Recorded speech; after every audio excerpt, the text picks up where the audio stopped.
Hey, top of the morning. It's Mujahid the Magnificent from the Pookie and Ray Ray Show. Another day, another dollar.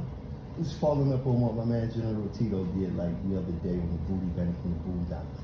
Based off of a real character that was in the penitentiary. Now, my perspective. My first number back in 1990, I was, I was sent to like Ohio State Reformatory. This is why I was class 2, but I ended up going to like London because they were closing like Ohio State Reformatory. They were closing it down. That's where they filmed Shawshank Redemption. That's Mansfield. That was like the old penitentiary. They had like the showers where you had like 300 dudes in the shower at one time. All type of wild shit used to go on. But anyway, I was sent to London. So when I got to London, this is my first adult number. But I had partners that I knew from like juvenile from all over the state of Ohio.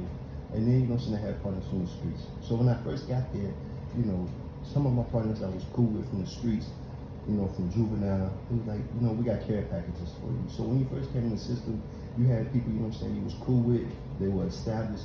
A care package, it might be a laundry bag with some gym shoes, some sweats, all brand new shit, like some sweats, some t-shirts, some zoom zooms, some wham whams, little shit like that. So one of my partners might, Mike H from like, the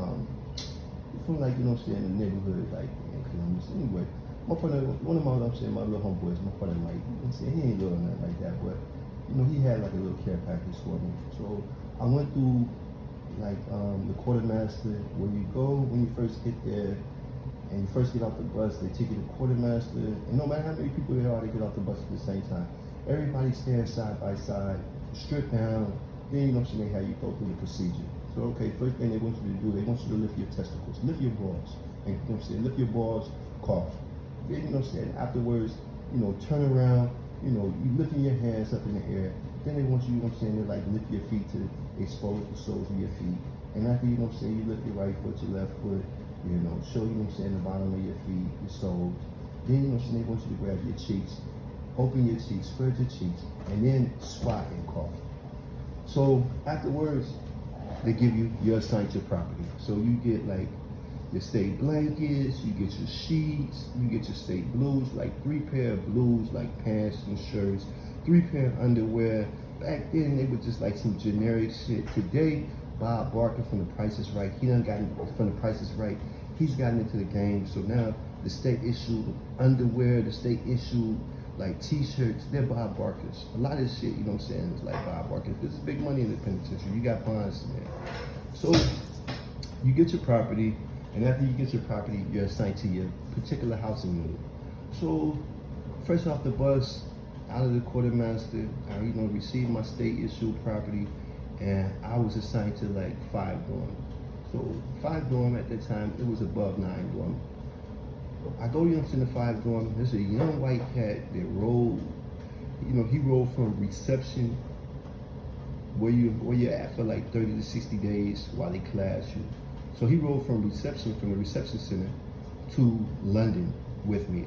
I don't remember if we were like cuffed and shackled to one another or not, but what I remember is we got there, we went through like the orientation process, and then we were both assigned to the same housing unit. So we get up to 5 dorm. I'm sitting on my bunk, brand new, you the new dude, everybody, trying to have conversation, where you from, yada, yada, yada. And the one, like, the individual, there was like an individual that just, we're sitting there, like 2 or 3 o'clock. This chump, he walks past. He's like a booty bandit. He got like, the stench of a booty bandit. It's just, on his aura. So he walks past, he gives this young white cat a bag of pills. He's like, hold these for me, I'll be right back. So, he takes off. The white boy's like a deer in the headlights, has no idea what just happened, what's going on, or what the future holds for him. So shortly after, Mike Flora, who dropped off those pills, not to be mistaken with my partner Mike, it's shortly after Mike Flora drops off those pills, Cooter, this big booty bandit. Mike Flora is super booty bandit, tier 1 predator. After, you know what I'm saying, Mike Floyd drops off, you know what I'm saying, the pills. Cooter, his accomplice, his partner in crime, his co-conspirator, Cooter walks past and he's like, hey, give me my homeboy's pills. Grabs the pills.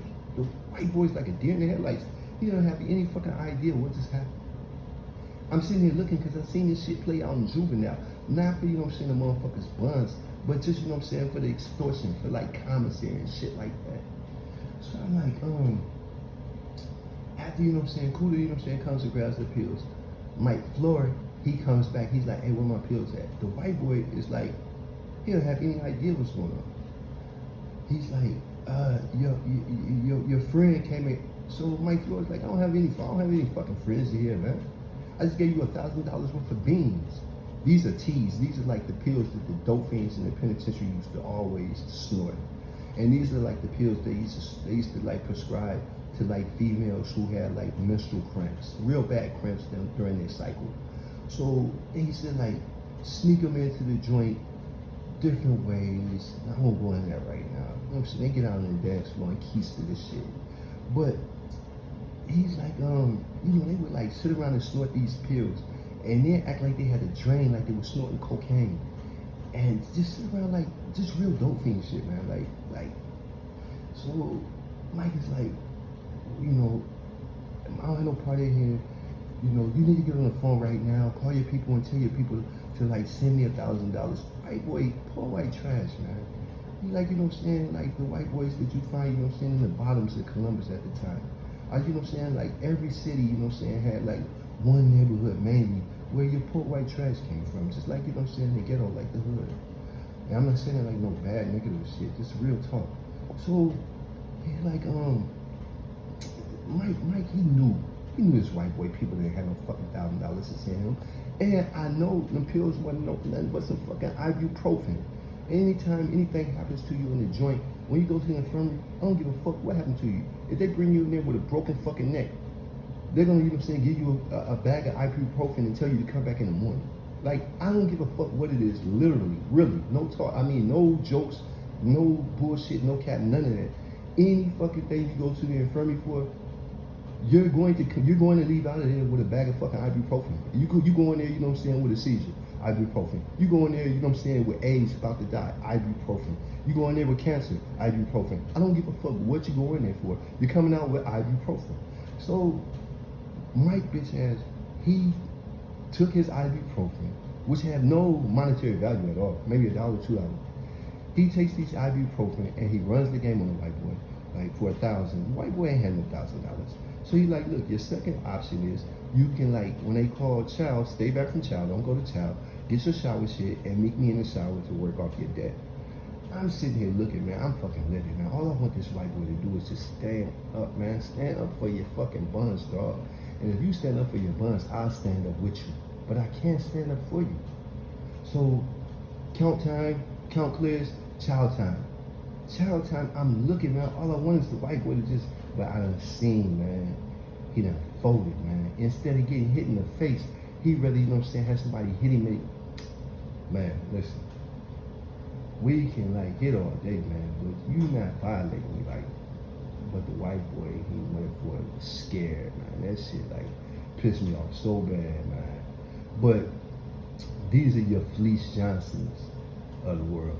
Booty bandits, like tier 1 predators. And you know what I'm saying? I mean, I seen them, like, you know, I had like friends, you know, later on I had friendships, you know what I'm saying? Like, dudes, this booty bandits I'm cool with, man. You just sit around and try to tell me, you know what I'm saying, about their, you know what I'm saying, little escapades. I'm like, bro, I don't want to hear that, man. I don't care nothing about that shit, man. Like, I can be cool with you, you know what I'm saying, that shit to the side, man, but say that, man. I'm not interested, man. But yeah, Fleece Johnsons, these booty bandits, these booty warriors, they, you know what I'm saying, exist, they're a reality, and you know what I'm saying, they're amongst us. Like, I just seen them come on a visit, man, you know what I'm saying? I seen one had a nice ass looking little female, man. I'm like, damn, you know what I'm saying, this dude back here doing the wildest shit in the world.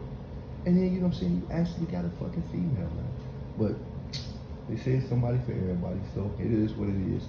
Again, this is, you know what I'm saying, yours truly, Mujahid the Magnificent one, from the Pookie and Ray Ray show.